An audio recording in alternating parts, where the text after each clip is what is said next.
আমি ইন্দ্রাণী। শুরু করছি আজকে। রাজনীতি শিখেছেন মমতার কাছে, কিন্তু প্রথম পাঠ নেবার সময় যা বারবার বলেছিলেন উনি তা ভুলে মেরেছেন। মমতার দীর্ঘ রাজনৈতিক জীবনকে এক একজন এক এক দিক থেকে ব্যাখ্যা করেছেন। তিনি ওয়ান ডাইমেনশনাল তো নন, একরৈখিক নন, বহু ধরনের আপাত স্ববিরোধিতা আছে। গণতন্ত্রের এক প্রবল চাহিদা তার আছে, আবার তার সঙ্গে চূড়ান্ত অগণতান্ত্রিক আচরণও আছে, এবং এমন স্ববিরোধিতাই বোধহয় সবারই থাকে। অমন যে অমন নেহেরু, তিনি রেড়ে করে ভিড়ের মধ্যে এক ব্যক্তির গায়ে হাত তুলেছিলেন। সেই লোকটি গান্ধীজি সম্পর্কে কটূক্তি করেছিলেন।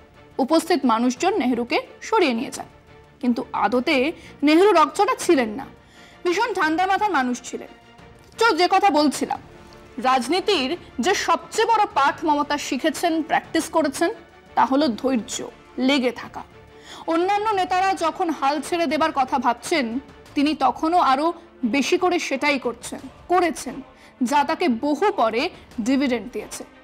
তো সেই মমতা বন্দ্যোপাধ্যায়ের হাত ধরে রাজনীতির পাঠ নেবার সময় শুভেন্দু এই পাঠটি সম্পূর্ণ করেননি বলেই বারবার শর্টকাট রাস্তায় নেমে পড়েছেন এবং ঝোলাচ্ছেন। সন্দেশখালী প্রথম নয়, তিনি ঢুকেছিলেন বিজেপিতে 2021 বিধানসভার আগে। বিজেপি নেতৃত্বকে বুঝিয়েছিলেন মমতাকে আক্রমণ করতে হবে, কেবল মমতা। সেদিন দলের অন্য নেতারা, দিলীপ ঘোষ ইত্যাদিরা নেতৃত্বকে বোঝাচ্ছিলেন ইস্যু সর্বত্র এক নয়, কিন্তু নেতৃত্ব বিশ্বাস করেছিল এই শর্টকাট পদ্ধতিতে। মমতাকে তৃণমূলের অন্য নেতৃত্বের থেকে বিচ্ছিন্ন করো, যদি পুরো সংখ্যাগরিষ্ঠতা নাও আসে তাহলেও তৃণমূল ভেঙে সরকার তৈরি হবে। পুরো ক্যাম্পেইনটা হয়েছিল এই শর্টকাট ফর্মুলায়, মমতা আর ভাইপো। ফল হাতে নাতে রাজনৈতিক ধার্মিক মেরুকরণের ফলে ভোট জমা হলো তৃণমূলের বাক্সে। বিজেপি 77-এ থামলো। এরপরও শুভেন্দু তার ব্যক্তিগত আক্রোশকে বাদ দিয়ে রাজনীতিতে নামতে পারেননি। তিনি যা বলছেন সবই দিদিমণি আর ভাইপো, যেন এটাও আবার বিধানসভার লড়াই হচ্ছে। সেটা করতে গিয়ে সন্দেশখালী আবার শর্টকাট, এবং এবার আরো বিরাটভাবে লাজে গোপনে। সেটাই বিষয় আজকে। সন্দেশ এবার শুভেন্দুর গলায় আটকেছে। সন্দেশখালী নারী নিগ্রহের অভিযোগ লোকসভা নির্বাচনের প্রচারে তৃণমূলের বিরুদ্ধে অন্যতম প্রধান হাতিয়ার। দফায় দফায় রাজ্যে প্রচারে এসে প্রধানমন্ত্রী নরেন্দ্র মোদী সেই হাতিয়ারেই শান দিয়ে গিয়েছেন। একই পথে পথিক হয়েছেন অমিত শাহ, রাজনাথ সিং, জেপি নাড্ডা থেকে শুরু করে বিজেপির বঙ্গীয় নেতারাও। তবে সপ্তাহ দুয়েক আগে সেই প্রচারে তাল কেটেছে গোপন ক্যামেরায় ধরা দু দফায় কিছু ভিডিও ফুটেজ সামনে আসতেই। সন্দেশখালীতে নারী ধর্ষণ ও নিগ্রহের যে অভিযোগকে কেন্দ্র করে রাজ্য রাজনীতি তোলপাড়, তা ভুয়ো। টাকার বিনিময়ে তৃণমূলকে অপদস্থ করতেই বিজেপি নেতারা ও কাজ করিয়েছে। ভিডিওতে স্থানীয় বিজেপি নেতার এমনই স্বীকারোক্তির জেরে সন্দেশখালীর রাজনৈতিক রসায়ন বদলে যেতে চলেছে। বিধানসভার বিরোধী দলনেতা শুভেন্দু অধিকারী পরিচালনায় ভুয়ো অভিযোগ তুলে অশান্তি তৈরি করার কথা পরোক্ষে স্বীকার করে নিয়েছেন বিজেপি স্থানীয় নেতা গঙ্গাধর কয়াল। শুভেন্দু অবশ্য গঙ্গাধরের হয়ে তাকে মিথ্যে ফাঁসানো হয়েছে বলে সওয়াল করেছেন, কিন্তু ভিডিও ফাঁসের পর থেকে সন্দেশখালী নিয়ে চাপে পড়ে গিয়েছে বঙ্গ বিজেপি। রাজ্য সভাপতি সুকান্ত মজুমদারের সঙ্গে এমনিতেই শুভেন্দু সম্পর্ক তিক্ত। সন্দেশখালীতে শেষ পর্যন্ত কি বিজেপির মুখ পুড়বে? আর যদি তাই হয়, তাহলে তার দায় নিতে রাজি নন রাজ্য বিজেপি নেতৃত্ব। তাদের মতে সন্দেশখালীতে শুভেন্দুর হটকারিতায় ডুবতে চলেছে পদ্ম। সন্দেশখালীতে আন্দোলনের ইস্যু ছিল না। অমিত শাহ ভরা জনসভাতে জিজ্ঞেস করেছেন, সন্দেশখালীতে কি কিছুই হয়নি? হয়েছে তো। আফটার অল রাজ্যের পুলিশে তো শেখ শাহজাহানকে গ্রেফতারও করেছে, তার এগেনস্টে নন বেলেবল অফেন্সের ধারায় অভিযোগ দায়ের করেছে তো। হ্যাঁ, বহু আগেই করা উচিত ছিল, এবং তৃণমূলের মধ্যে এখনো এমন অনেক শেখ শাহজাহান, উত্তম সর্দারেরা আছেন, তাদের চিহ্নিত করা উচিত। কিন্তু সে কথা বলছেন কে? অমিত শাহ। কোন মুখে?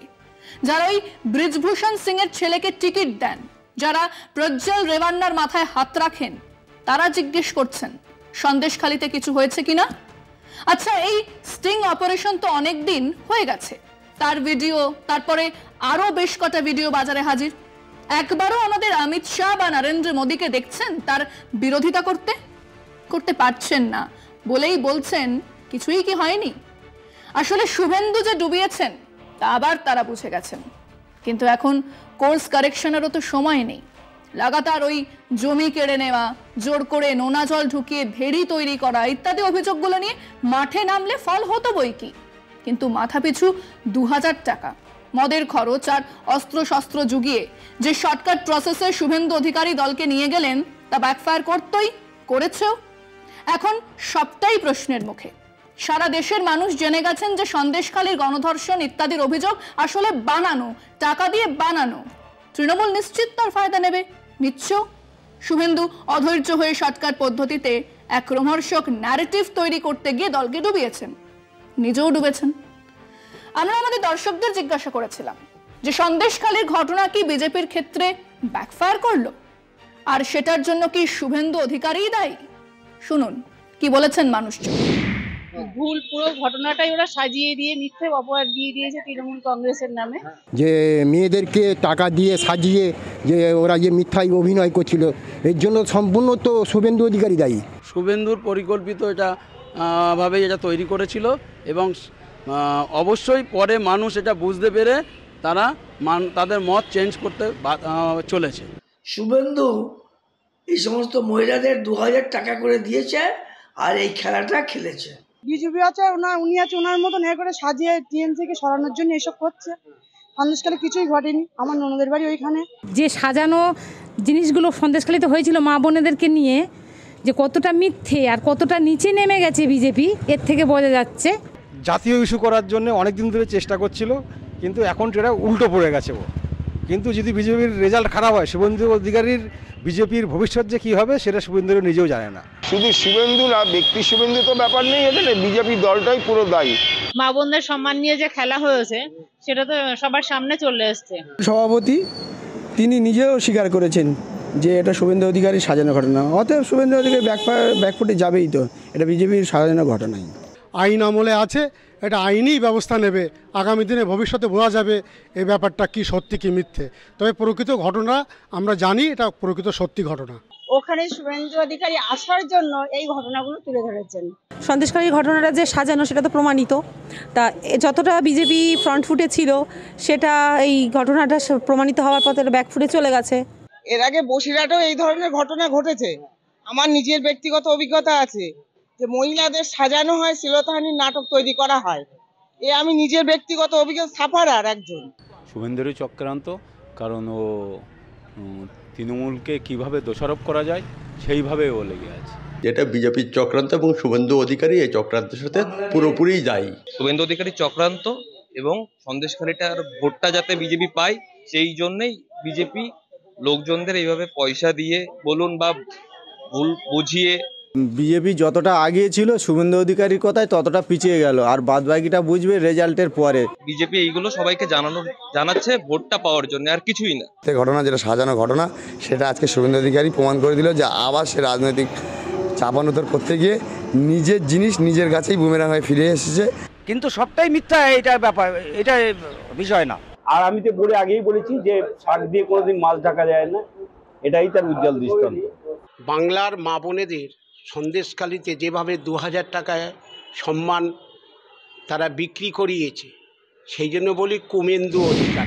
এখনো দলটার নাম ভারতীয় জনতা পার্টি। পাকিস্তানে গিয়ে একটা লুজ বল খেলেছিলেন লালকৃষ্ণ আডবাণী, বলেছিলেন জিন্না একজন ধর্মনিরপেক্ষ নেতা ছিলেন। ফিরে আসার পর থেকে তিনি দলের মধ্যে ব্রাত্য হয়েছেন, এখন তো স্মৃতির ওপরে। শুভেন্দুর বিধানসভার সময় ভুলকে অতি উৎসাহী এক নেতার কাজ কারবার বলেই মনে করেছিলেন বিজেপির শীর্ষ নেতৃত্ব। তারপরে মাঝে মধ্যেই বোমা পড়বে গোছের কথাবার্তার পরে তাকে ডেকে সাবধানও করা হয়েছে বলে শোনা গেছে। এবারে এই সন্দেশখালী ইস্যুকে অর্থহীনভাবে জটিল করে তৃণমূলের সুবিধে সত্যি হয়ে গেলে নির্বাচনের পর শান্তিকুঞ্জে আরো অনেক অশান্তি লেখা রয়েছে। আজকে এ পর্যন্তই। দেখতে থাকুন কলকাতা টিভি, রাত দিন 7 দিন।